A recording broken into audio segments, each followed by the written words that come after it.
Olá, como você está?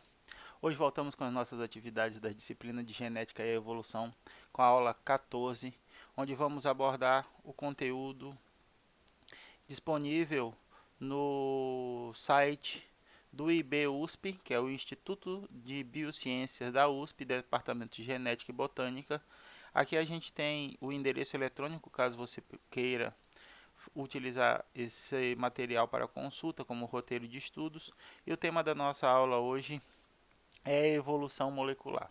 Mas antes de entrar propriamente dito no conteúdo da aula, eu queria conversar com vocês para saber como você foi, como é que você está, como é que foi o seu feriado, como é que você utilizou esse tempo para descansar.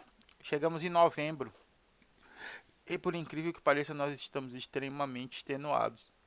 Estamos extremamente cansados porque a gente ainda está adaptando nossa rotina a nossas várias responsabilidades durante o período de pandemia. Então, é comum que durante esse período do ano nossa produtividade caia, porque nossa mente, o nosso corpo já está chegando no seu limite e está precisando de um descanso. Eu, final de semana, aproveitei para descansar. Desliguei o telefone, desliguei os celulares, desliguei o computador para me dar esse tempo de restauração, esse tempo de recuperação, para que a gente possa chegar até o final do ano, até dezembro, é, cumprindo com todas as nossas atividades. Sugiro que você faça o mesmo, por mais que seja complicado, tire um tempo para você descansar, tire um tempo para você se restabelecer, para que sim aí você volte a cumprir suas atividades, cumprir suas responsabilidades todas com o máximo empenho possível. Tudo bem? Então agora vamos à nossa aula. Quando a gente estava falando de genética, nós vimos a importância das mutações como ferramentas para adaptação, como ferramentas de evolução. Então, o primeiro conteúdo da nossa disciplina é ver como é que essa evolução molecular acontece e como é que ela contribui para o nosso entendimento da evolução fisiológica e morfológica dentro dos organismos. Então, a princípio, nós conseguimos morfologicamente distinguir vários animais. A princípio, é possível nós agruparmos esses animais por algumas características e levando em consideração aspectos fisiológicos. Com o advento da biologia molecular e da genética e com o conhecimento mais aprofundado do DNA, foi possível estabelecer relações moleculares de semelhança a esses indivíduos. Então, quando a gente fala de genética molecular, como calcular distâncias genéticas. Como assim, Hudson? Todos nós compartilhamos o nosso material genético. Todos os seres vivos contêm o material genético como DNA, contendo as suas 4 bases e com a estrutura sempre idêntica. Então é possível que nós encontremos semelhanças e diferenças dentro desse material, que podem nos agrupar em organismos próximos ou em organismos mais distantes. Quanto mais próximo geneticamente, maior a nossa proximidade evolutiva. Isso está demonstrado porque a gente sabe que a matéria-prima da evolução, o material genético, permanece constante até que haja modificações que nós chamamos de mutações que se estabelecem e geram novas características. Quanto mais próximo é o DNA de duas espécies, mais próximas evolutivamente elas estão. Então é possível a gente montar esquemas como esse de proximidade e de distância, mostrando que indivíduos mamíferos estão próximos, enquanto que insetos estão mais distantes, tanto geneticamente quanto morfologicamente. Tudo bem? A partir daí, a partir dessa confecção desses esquemas de proximidade e de distância, é possível agrupar em grupos de evolução. Então aqui a gente tem uma outra forma de abordar. Então agora, em vez de trabalharmos com distância e proximidade, a gente trabalha com grupos de similaridade. Então, quanto mais próximo geneticamente, maior é a quantidade de características compartilhadas entre os sítios do gene. O que é isso, Ruth? Os sítios do gene? Regiões específicas de gene. Quando a gente está avaliando genética, evolução molecular, a gente não consegue avaliar o genoma completo. Então você seleciona alguns grupos de genes que vão ser avaliados dentro desse parâmetro. Quando você seleciona esses genes, você procura em determinadas regiões dos genes, regiões que nós chamamos de regiões conservadas, as mudanças que estão acontecendo. Essas regiões são chamadas de sítios dos genes. Então, a partir da análise de determinados genes e determinadas regiões dentro desses genes, nós conseguimos agrupar as espécies por similaridade genética. E quanto maior a similaridade genética, maior a proximidade. Ah, Hudson, por que aqui o presidente, o ex-presidente dos Estados Unidos e o Mahatma Gandhi estão dentro do mesmo grupo, mas estão separados? Eu acabei de perceber que devido à ideologia política, né? O Bush foi um dos presidentes mais belicosos, né? Mais responsáveis por guerras e tal, invasão no Iraque, eu acho que foi no governo dele, enquanto que Mahatma Gandhi era o indivíduo pacífico, né? Que provocou uma revolução sem o levante de armas, usando apenas a filosofia e a religião como bandeiras de modificação. Aqui a gente tem dois indivíduos da mesma espécie, tudo bem? Então eles estão agrupados dentro do mesmo grupo. Aqui nós temos um outro indivíduo que não é da mesma espécie, mas é mamífero. Então ele está contido em um grupo maior. E por fim a gente tem um inseto que está fora dos grupos dos mamíferos, mas está contido dentro de organismos com alguma similaridade genética. Quanto maior a similaridade genética, quanto maior a quantidade de informações idênticas entre dois indivíduos, maior a quantidade de características compartilhadas por eles. Segundo a teoria da evolução, todos os indivíduos surgem de uma única ancestral comum. Não é isso? Então, a princípio, todos nós compartilhávamos a mesma informação genética. As mutações foram se acumulando dentro dessa informação que era comum, e a partir desse acúmulo de mutações, houve a diferenciação dos seres vivos em espécie. A hierarquia genealógica é observada em todos os níveis. É isso que eu estava tentando propor. Então aqui a gente tem o mesmo sítio gênico, a mesma região de um gene avaliada para 3 espécies: os cepos albifrons, o gorila e o ornitorrincos. Aqui a gente vai ver que a maior parte dos nucleotídeos contidos dentro da sequência de gene é a mesma, com algumas exceções de trocas e substituições em um ou outro ponto. Mas aqui percebam, esse códon ele é conservado em todas as 3 espécies, assim como esse códon é conservado em todas as 3 espécies. Esse códon, nós temos a substituição de uma guanina, que está presente no gorila e no ornitorrinco, por uma adenina, que está presente nos cebuços africanos. Hudson, quem são esses animais? Aqui a gente tem os cebuços africanos, é esse macaco menorzinho aqui. Aqui a gente tem o gorila e aqui a gente tem o ornitorrinco. Hudson, mas como é que indivíduos tão morfologicamente diferentes e fisiologicamente diferentes podem compartilhar tanta informação genética igual? É uma das questões mais relevantes quando nós estudamos genética molecular. Pequenas quantidades de variação no material genético geram uma grande diversidade, tanto fisiológica quanto morfológica. Percebam que os três aqui são mamíferos. O ornitorrinco é o animal assim, mais estranho da natureza, né? Ele tem veneno, tem esse bico de pato, bota ovo, mas é mamífero, então ele tem um conjunto de características muito particular dele.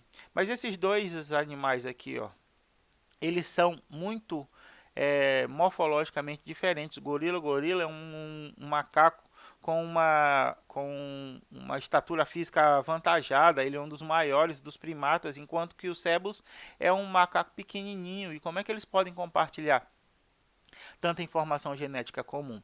Quando a gente está falando em evolução, a gente tem um ditado que diz que a evolução nunca dá saltos, não é isso? A evolução ela é gradual e lenta.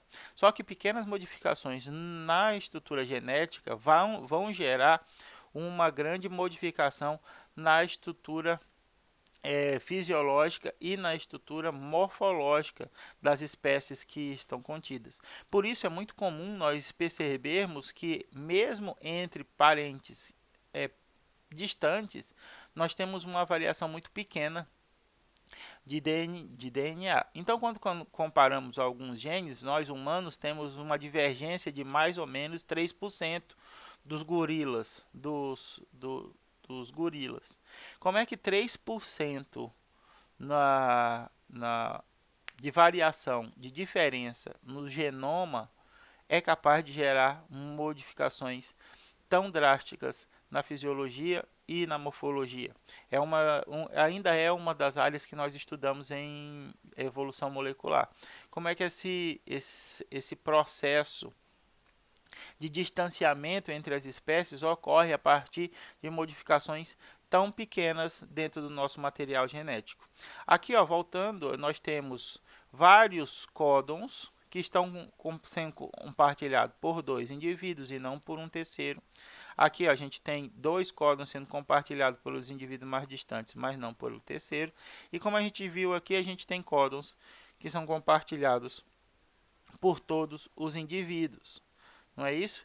Isso significa que pequenas mutações elas tendem a se acumular dentro do genoma do indivíduo, dentro de um determinado gene, de modo a favorecer a sua adaptação ao ambiente. Mutações favoráveis permitem com que esse indivíduo ele tenha ganhos na sua capacidade de sobrevivência ou na sua capacidade reprodutiva. Isso faz com que esse gene modificado tenha um maior espalhamento, uma maior disseminação em relação ao gene selvagem, ao gene primário. Tudo bem? Como a gente viu em genética, mutações em organismos complexos, na maioria das vezes, leva a uma modificação prejudicial, tanto fisiológica quanto anatomicamente. Mas existe a possibilidade de gerarmos modificações benéficas, ou que geram no quadro geral, na totalidade, era a palavra que eu estava procurando, modificações bastante perceptíveis na morfologia das espécies.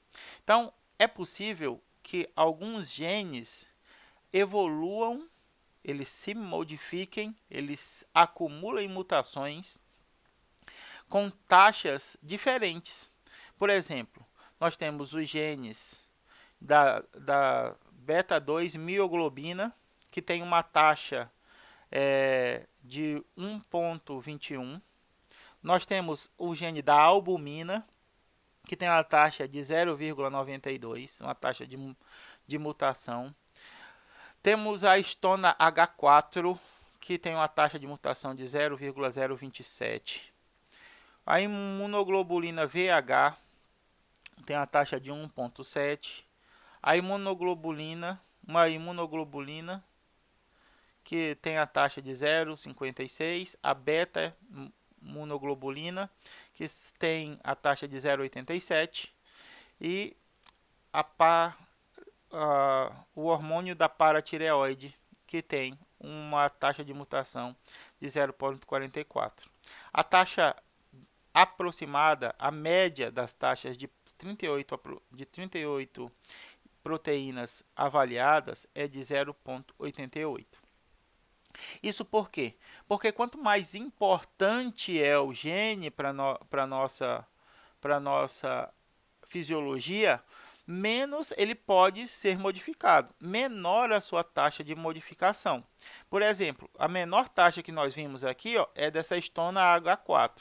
Quando vocês se lembrarem lá da biologia molecular, a histona H4 é uma das proteínas responsáveis pelo dobramento do DNA. Então a gente tem a histona H1, a H2A, H2B, H3 e H4. Lembram?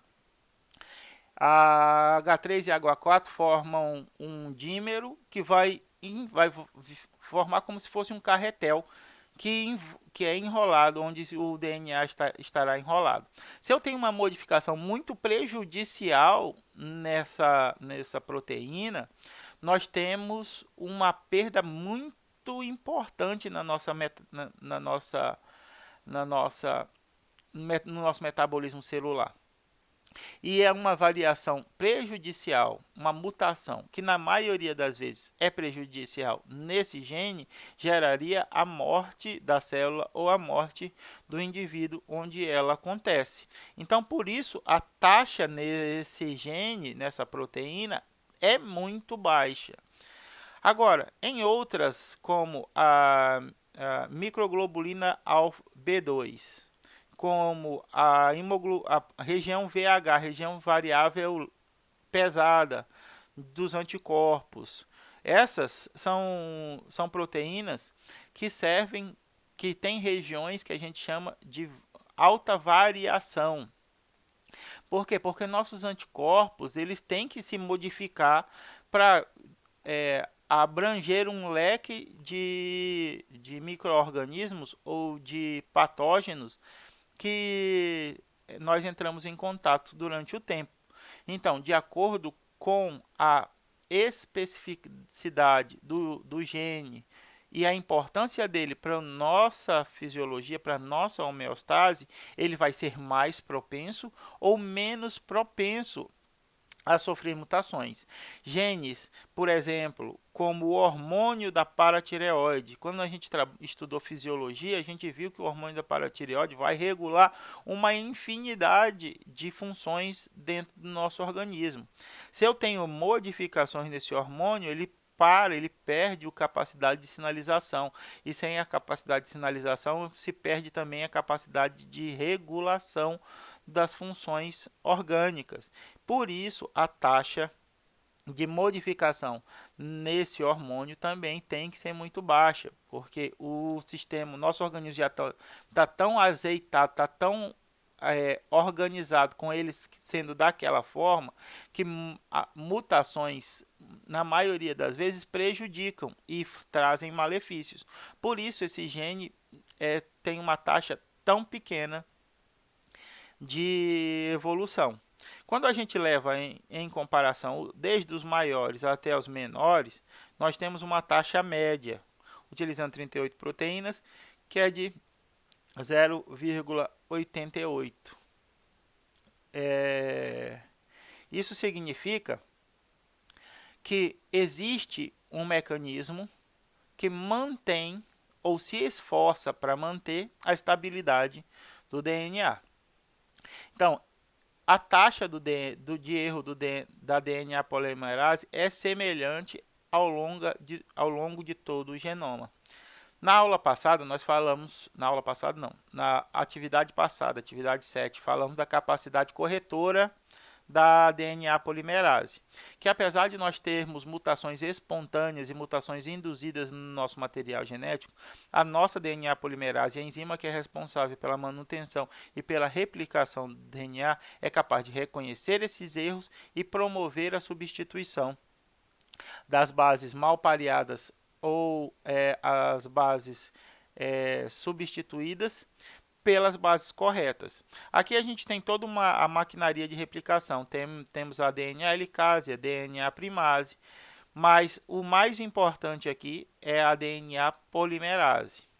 A DNA polimerase, além de ser responsável pela replicação, pela produção de uma nova fita de DNA durante a fase de duplicação do material genético antes da divisão celular, ela também é responsável pela manutenção desse material genético, a manutenção dessa informação.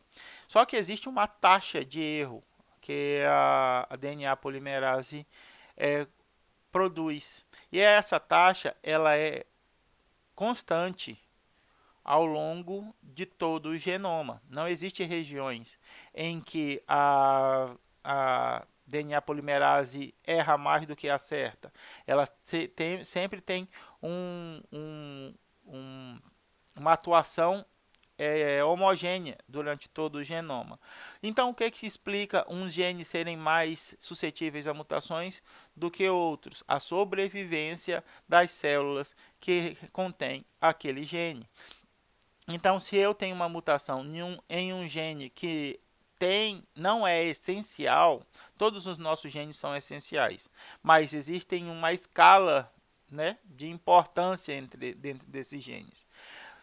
A proteína, a histona H4, por exemplo, é uma das proteínas essenciais. Se eu tenho uma modificação nela, eu tenho uma perda na organização do meu material genético, e a perda na organização do material genético leva à morte da célula. Então é muito difícil que haja uma modificação que seja disseminada entre as células. Essas mutações são muito raras, por isso a taxa de mutação nesse gene é menor do que a taxa de mutação na albumina. A albumina é uma proteína do sangue que é responsável por carrear, por levar substâncias pela corrente sanguínea, substâncias principalmente hidrofóbicas. Então a albumina ela é importante, mas se eu tiver modificações na albumina, eu posso ter um prejuízo, mas isso não vai tornar inviável. A célula não vai morrer por causa disso. O organismo não vai morrer apesar de poder acumular um prejuízo. Então a taxa de mutação no gene da albumina é maior do que a taxa de mutação no gene da histona 4. Não porque a polimerase erra mais em um e acerta mais no outro, mas é porque a taxa de sobrevivência de células com mutações nesses genes é diferente. Tudo bem? Aqui a gente tem que falar sobre alguns termos diferentes do que em evolução do que a gente tratou em genética, tá? Mutação, quando a gente estava falando de genética, era qualquer modificação no material genético, não é isso? Em evolução, mutação são erros instantâneos cometidos pela enzima. Que enzima? A DNA polimerase. Quando a DNA polimerase adiciona um nucleotídeo errado, ou quando há uma substituição ou uma deleção, é uma mutação. Quando a gente falou de substituição em genética, a gente falou de troca de bases, não é isso? Quando eu tenho a retirada de uma guanina e colocado no lugar uma citosina, é uma substituição. Em evolução, substituição é o erro que passa pelo crivo da seleção e permanecerão na população. Então, aqui a gente tem que ter esse discernimento entre as definições. Mutação na genética é troca de base, tudo bem? Mudança no material genético. Em evolução, mutação é um ponto, é um erro instantâneo, mas que pode ou não ser mantido. Por exemplo, a DNA polimerase colocou um nucleotídeo errado. Continuou o seu trabalho. Durante o processo de revisão, aconteceu uma mutação. Durante um processo de revisão, ela percebe o erro e conserta o erro. Tudo bem? A mutação não passou pelo crivo da evolução. Ela não virou substituição. Tudo bem? A mutação só será... A célula sofreu mutação e morreu. Em decorrência disso, a mutação não virou substituição. Substituição é o erro que passa pelo crivo de seleção e permanece na população. Então, substituição é a mutação que, de algum modo, produziu uma disseminação daquela informação. Então, primeiro, a mutação. Ela é muito maléfica? Ela morre e não há substituição. A célula morre e não há substituição. Em outra circunstância, houve a mutação. A mutação é neutra, ela nem traz vantagem, nem traz desvantagens, ela pode ser disseminada, concordam? A partir desse ponto, essa mutação vira uma substituição, porque ela passou pelo crivo da seleção. Ela não foi eliminada durante o processo de checagem ou os danos não causou danos metabólicos suficientes para gerar a morte da célula. Outra possibilidade é essa mutação trazer ganhos ao metabolismo celular.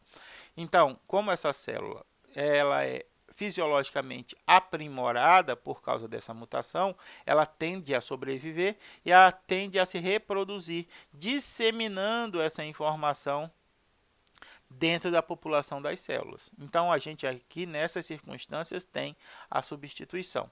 Então, quando estamos falando de evolução, mutação é a modificação dentro do material genético que pode ou não pode ser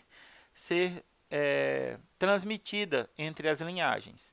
As mutações que são transmitidas entre as linhagens são chamadas de substituição, ok? Para que a gente não confunda com os termos utilizados em genética. Então, aqui existem dois tipos de substituição. Mutações que foram transmitidas para os descendentes. As mutações não sinônimas e as mutações sinônimas.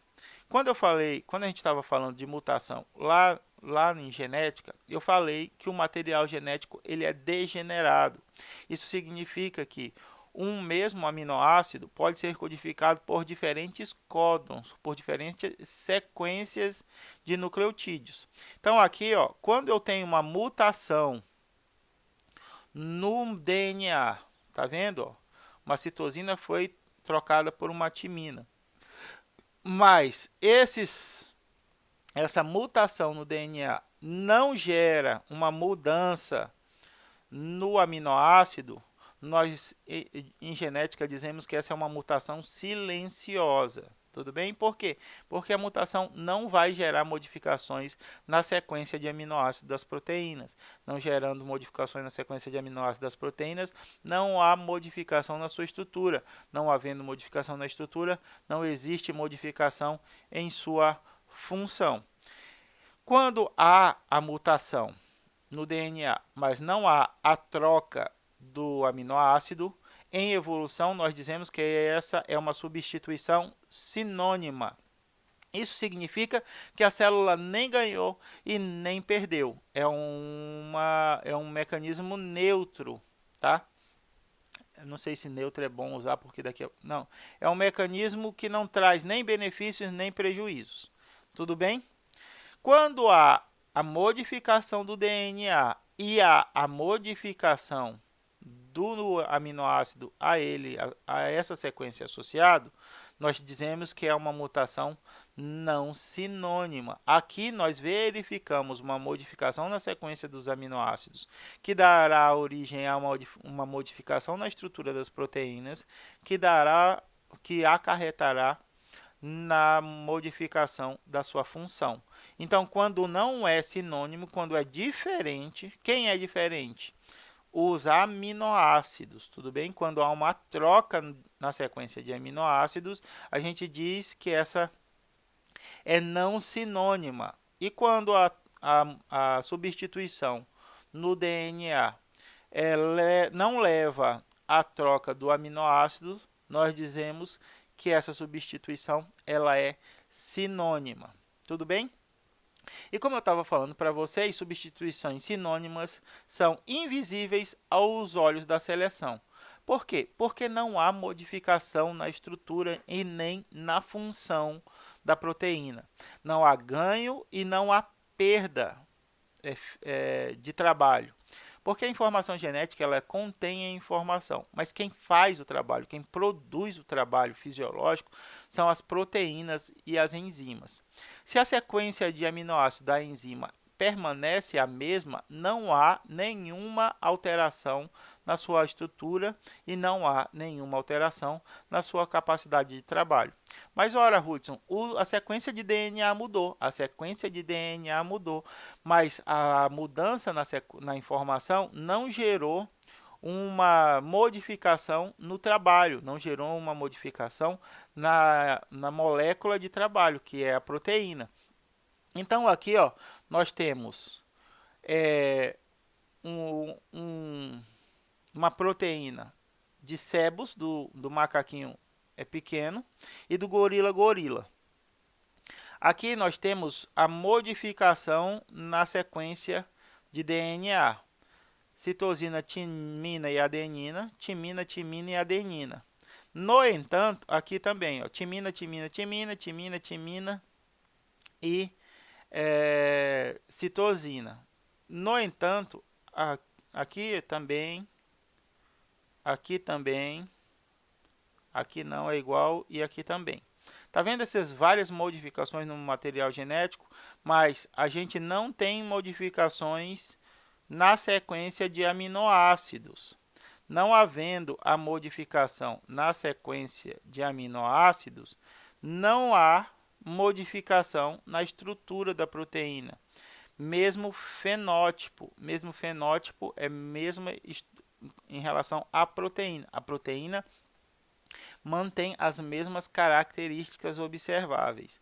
Olha, se eu não tenho modificação nessas características, eu nem tenho um ganho adaptativo, não tenho um ganho evolutivo e nem tenho uma perda evolutiva, porque a enzima, que é a minha capacidade de trabalho, permanecem a mesma.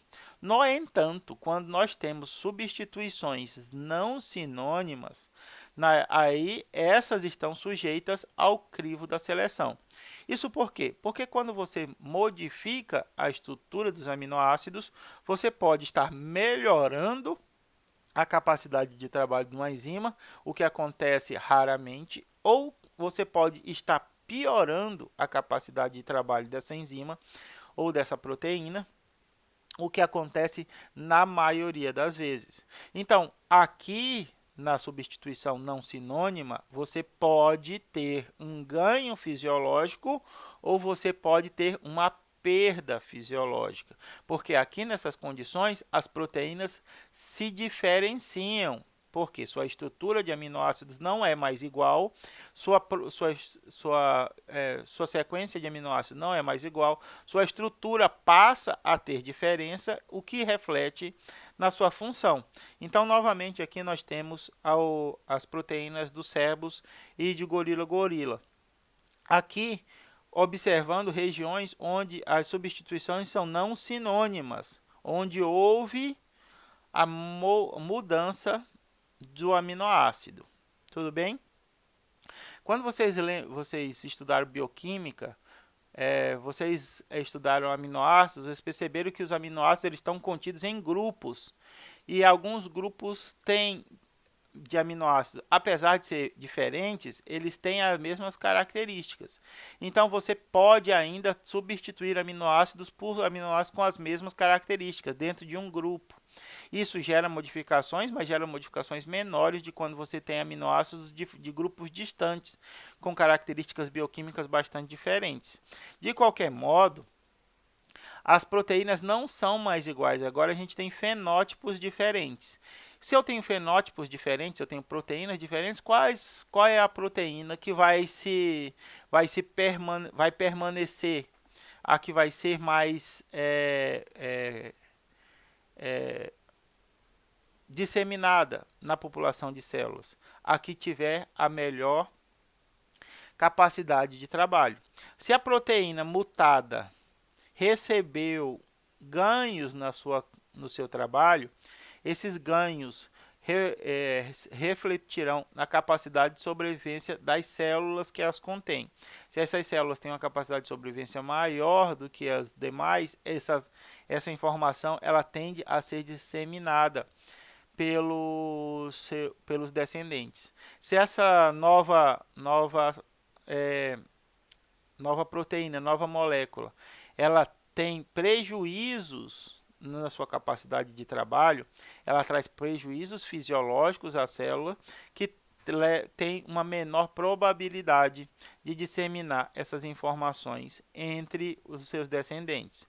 Então aqui a seleção vai influenciar em qual das duas proteínas vai ser mais favoravelmente disseminada entre as populações. A que traz benefícios geralmente é a que é mais disseminadas. Então, as diferenças observadas nas proteínas são oriundas das substituições não sinônimas.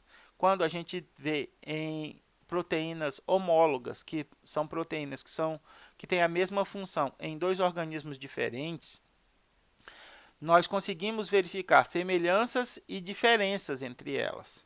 Essas diferenças estão diretamente ligadas às substituições não sinônimas, que naquelas circunstâncias fizeram que as proteínas se diferenciassem, uma vez que nós entendemos que todas as proteínas surgiram de uma única base genética comum. A partir de então, para que as proteínas sejam diferentes, essas bases genéticas têm que ser modificadas e essas modificações, essas substituições, têm de ser não sinônimas, o que gera modificações na sequência de aminoácidos que traz estrutura e funções diferentes para a mesma proteína.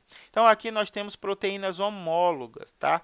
São proteínas com a mesma função encontradas em indivíduos diferentes. Isso daqui é a fosforilase de nucleosídeos purínicos, a PNP, tudo bem? Essa daqui é a de humano, essa daqui é a de gorila. A gente tem algumas modificações. Hudson, a gente só está vendo ela de outro ângulo. Não, existem algumas modificações dentro dessa estrutura. Acho que para tentar demonstrar isso, os professores só mudaram o ângulo. Essa parte aqui está para frente, essa parte aqui está para trás, mas isso quer simbolizar que existem diferenças estruturais nas proteínas. Por quê? Porque houve, durante o processo evolutivo, o acúmulo de substituições não sinônimas, o que gera estruturas diferentes. Se eu fosse os professores, eu traria a PNP de Mycobacterium tuberculose, que a gente tem a estrutura cristalizada e ela é um trímero. A PNP de humano, ela é um hexâmero. Ela é formada por 6 subunidades, 6 unidades. Geralmente ela é descrita como um trímero de dímeros, porque o sítio catalítico dessa enzima ele está no meio de 2 monômeros. Monômero é a parte fundamental, é um pedaço do quebra-cabeça. A estrutura toda é o oligômero, que é as partes completas. Eu tenho 6 pequenas partes para formar o todo, então essa proteína é chamada de hexâmero, tudo bem? No micobactério, essa proteína, a homóloga a ela, a PNP de Mycobacterium tuberculose, é um trímero. Ela tem apenas 3 subunidades, mas ela permanece tendo a mesma função, salvamento das purinas. Lembra lá que a gente viu as purinas e as pirimidinas na genética? Essa enzima está relacionada à via de salvamento das purinas, tá? Então, quando a gente está falando em homologia, a gente tem 2 definições que devem ser observadas. A primeira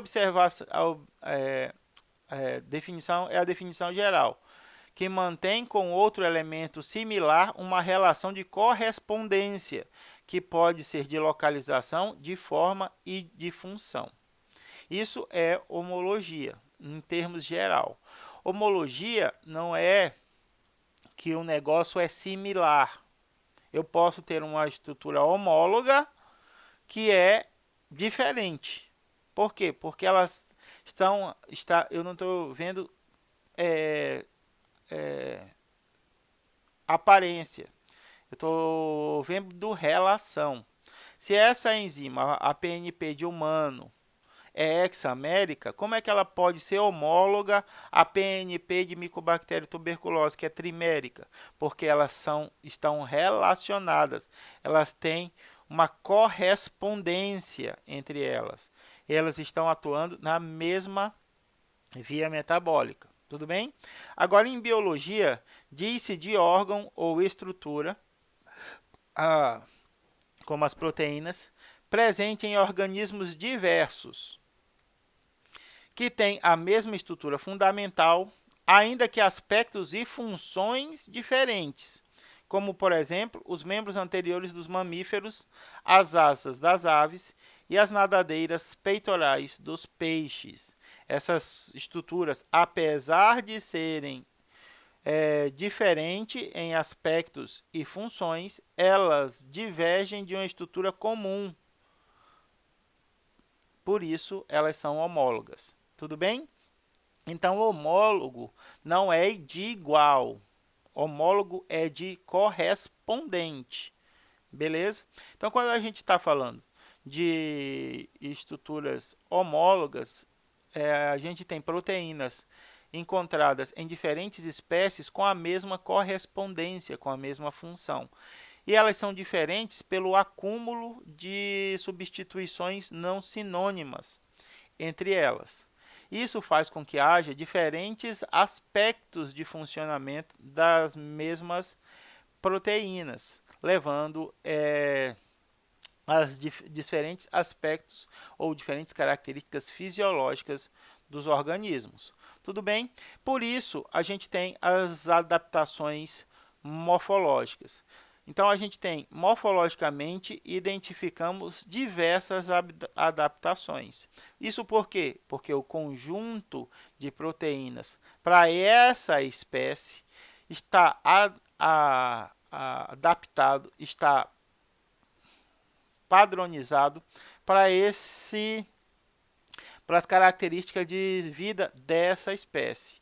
A proteína homóloga dessa espécie tem a mesma função, mas a partir dessas características, das características dessa espécie, ela necessita ter um conjunto de modificações que é dada pelo acúmulo de substituições não sinônimas. Então, nós temos várias espécies animais no nosso planeta.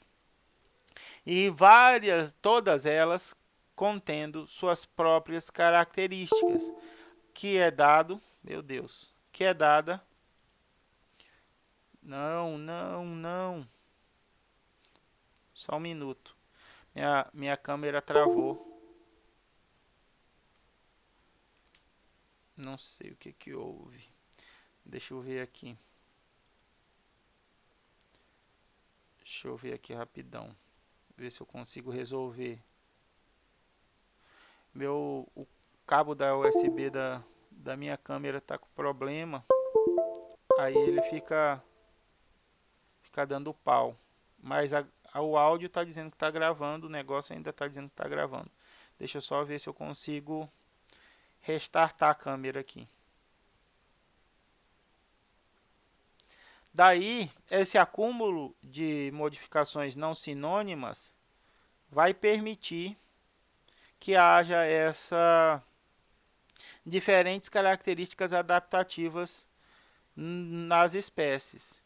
Essas diferentes características adaptativas vão ser extremamente importantes para a sobrevivência desses indivíduos em seus habitats. E quanto mais aptos eles forem, quanto maior a sua capacidade de sobrevivência em seus organismos, nos seus ambientes, maior a chance desses indivíduos transmitirem essas informações para os seus descendentes, o que faz com que essas informações sejam disseminadas entre a maior parte dos indivíduos dentro de uma população, porque estão contidos nos genes as informações básicas para a sobrevivência do indivíduo. Isso faz com que haja uma maior probabilidade de sobrevivência dentro das espécies.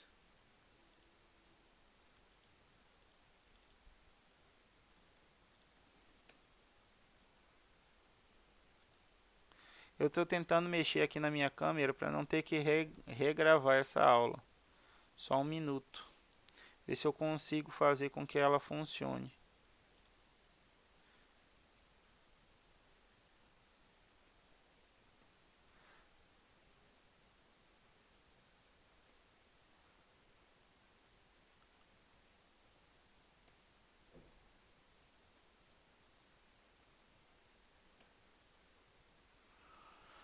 Bem, parece que voltou a funcionar. Mas eu vou continuar mexendo aqui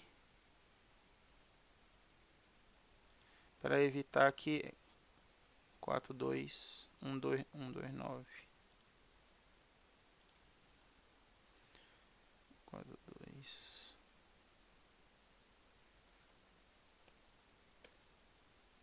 pronto. Pronto, agora eu acho que a câmera voltou. Só para não ter que gravar essa aula de novo, que a gente já está quase no final. Então, as diferentes características adaptativas dos indivíduos vão estar relacionadas a esse acúmulo de mutações, de substituições não sinônimas. Tá? Agora, como identificar essa adaptação molecular? A partir da avaliação de como essas proteínas elas estão organizadas em diferentes espécies. Por exemplo, o primeiro registro que nós temos de uma proteína, por exemplo, da histona, aqui eu tenho a estrutura do DNA enovelado, lá como eu estava falando para vocês. Histona H1, aí nós temos a H2A, H2B, H3 e H4, que vão formar esses carretéis aqui, ó, tá vendo essas em vermelhinho aqui, ó, são as subunidades H2A e H2B, H3 e H4 associadas e o DNA em volta. A partir da análise individual dos monômeros, dos componentes fundamentais, das pecinhas que vão compor a estrutura complexa, eu consigo ver como eles eram nos animais mais primitivos, e a partir dessa análise estrutural eu vejo como é que eles foram se modificando a partir do acúmulo de substituições não sinônimas. Então eu consigo avaliar a forma de adaptação dessas moléculas a partir da comparação delas com as moléculas de animais cada vez mais simples, porque quanto maior a complexidade, maior o acúmulo de mutações não sinônimas nesses indivíduos, tá? É uma lógica mais ou menos correta. Se existem diferenças não sinônimas entre um par de moléculas homólogas, isso deve-se à adaptação. Então, aqui eu tenho o cebus e aqui eu tenho o gorila-gorila. Se eu estou avaliando o mesmo sítio do gene, só para ver se está tudo certo mesmo. Não, minha figurinha parou de novo, mas vamos deixar assim, eu não sei o que houve. Não sei se o celular não está... Não, o celular tá bem. Eu acho que foi na hora que eu troquei o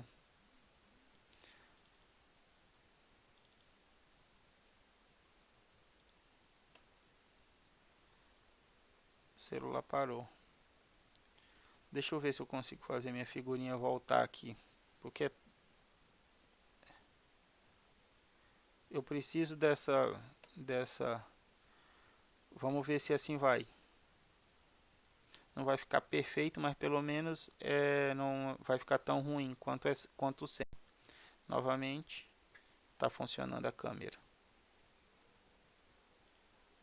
Então, quando a gente faz a avaliação de duas proteínas, de dois indivíduos de espécies diferentes, eu consigo, a partir da sua estrutura, verificar adaptações, modificações nessas espécies. Ora, se o ancestral mais antigo, o indivíduo que existe há mais tempo, tinha uma proteína em uma determinada forma e uma espécie mais recente tem a proteína de outra forma, isso significa que esse ancestral comum recebeu substituições não sinônimas suficientes para gerar uma proteína homóloga com diferentes características. E se essa característica passou pelo crivo da seleção, isso significa que ela foi, de algum modo, positiva para o indivíduo que a recebeu. Então, nós podemos dizer, a partir da comparação de moléculas homólogas de duas espécies distintas, que há uma adaptação entre as moléculas homólogas quando eu comparo o indivíduo mais antigo com o indivíduo mais recente. Então, essas modificações dão-se a partir da adaptação. Agora, Hudson, essas adaptações, elas são dirigidas, elas acontecem pelo acaso, que... Oh, meu Deus. Agora a câmera devia estar desligada. Acontece ao acaso, elas são dirigidas, como é que acontece? Essa é uma questão bastante interessante para a qual existem duas teorias, tá? Qual é a primeira teoria? A teoria da seleção. Nessa teoria, nós vamos avaliar que existe uma pressão do ambiente que induz modificações em uma determinada proteína, substituições não sinônimas, até que a proteína se adapte a cumprir os requisitos necessários ao ambiente. Putz, eu não entendi.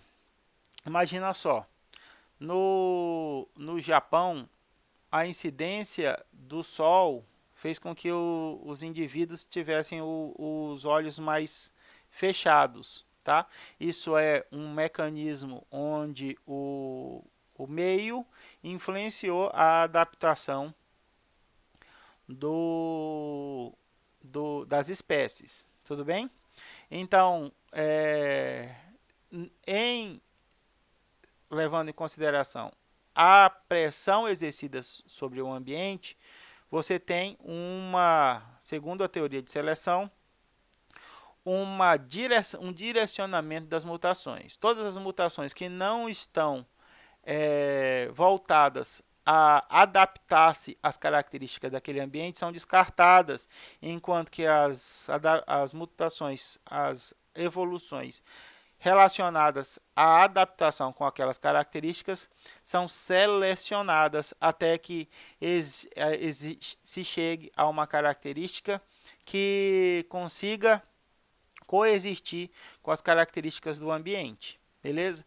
Então, outro exemplo, em um local com pouca água, no deserto, por exemplo, as plantas dos desertos tendem a evoluir para utilizarem pouca água ou terem seus próprios reservatórios de água. Plantas que não cumprem essas características, elas não sobrevivem a esse ambiente e logo não estão dentro do processo de seleção, ok? Esse processo de seleção, ele pode ser contra-argumentado com a teoria da variação neutra, tá? A variação neutra diz que a evolução acontece, ela pode acontecer independentemente da pressão do ambiente, da seleção do ambiente, porque existe uma média, uma taxa de mutação que acontece espontaneamente no nosso DNA. Isso é chamado, nessa teoria, de deriva gênica, tá? Então, nosso material genético ele vai sofrendo substituições ao longo do tempo. E algumas substituições podem ser benéficas a ponto de serem, as mutações podem ser tão benéficas a ponto de se estabelecerem na população, ao invés de existir várias características para aquela habilidade, para aquela capacidade. E como é que isso acontece então, Hudson? Então, é por acaso? Existem teorias que explicam os dois fenômenos. A gente está falando da teoria neutralista da evolução molecular. Quem inventou a teoria neutralista da evolução molecular foi Moto Kimura, nos anos 70, esse senhor aqui. Deixa eu ver se eu estou aparecendo aqui. Estou aparecendo bem. Esse senhor aqui é o Moto Kimura. Ele que propôs essa forma de evolução. A maior parte da diversidade genética existente nas populações é seletivamente neutra. Isso significa o quê? Que não havia uma característica ambiental pressionando uma adaptação das espécies. Segundo Mokoto, como existe uma taxa de substituição não sinônimas espontânea no nosso DNA, essa taxa espontânea pode gerar as diversidades genéticas existentes nas populações. Então, populações sujeitas às mesmas pressões podem ter características divergentes, genéticas divergentes ou diferentes. Por quê? Porque a seleção natural não seria a única responsável por gerar os processos adaptativos. Consequentemente, diz Moto Kimura, diz Moto, consequentemente, a maior parte da diversidade genética evolui por uma deriva genética. Deriva genética é esse processo de substituições não sinônimas e sinônimas que acontecem espontaneamente na natureza. Algumas dessas mutações podem ser prejudiciais e aí elas são descartadas, outras mutações são favoráveis e elas são selecionadas, e esse processo vai acontecendo à deriva, espontaneamente, sem controle, tá?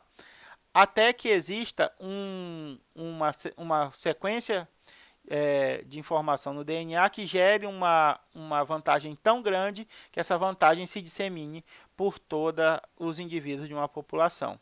A partir das informações previstas por Mokoto, foi possível a gente estabelecer o padrão para explicar o relógio molecular. Ruth, o que é relógio molecular? A gente está terminando essa aula, a gente volta com o relógio molecular na próxima aula. Ver como é que essas relações de modificações dentro dos genes, elas podem ser quantificadas em tempo, o que é chamado de relógio molecular. Então, aqui até agora, o que nós conseguimos ver foi que existem processos de modificação na estrutura do DNA, mutação, que podem ou não ser permanentes. As mutações que são permanentes são chamadas de substituições. As substituições podem ser sinônimas ou não sinônimas. Quando a substituição é sinônima, a gente tem a modificação do material genético, mas a manutenção da informação nas proteínas, dos aminoácidos das proteínas. Quando ela é não sinônima, existe a modificação na estrutura das proteínas, da sequência de aminoácidos das proteínas, que vai gerar modificação na sua estrutura e modificação na sua função. É um mecanismo de adaptação molecular. A partir disso, existe uma diversidade grande de características metabólicas entre as espécies. Essas diferentes características metabólicas e morfológicas geram as diferentes capacidades adaptativas das espécies. Nós vimos também que alguns genes eles estão mais sujeitos a modificações do que outros, a adaptações. Genes essenciais, genes para os quais qualquer modificação gere um prejuízo, qualquer modificação não, que uma modificação gere uma maior probabilidade de perdas fisiológicas grandes, tem uma menor taxa de mutação do que genes que podem sofrer mutações e essas mutações não afetarem drasticamente a fisiologia do organismo. Para esses genes, a taxa de mutação é um pouco maior. E a gente consegue ver adaptações entre as moléculas, verificando a forma e a função das moléculas de espécies mais antigas em comparação à forma e à função das espécies mais recentemente estabelecidas. Assim, verificando-se as modificações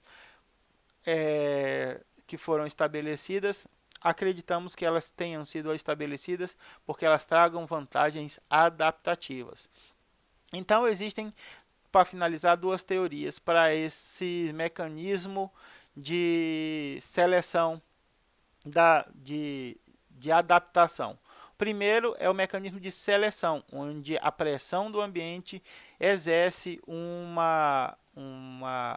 padrão, um direcionamento de mecanismos de mutação.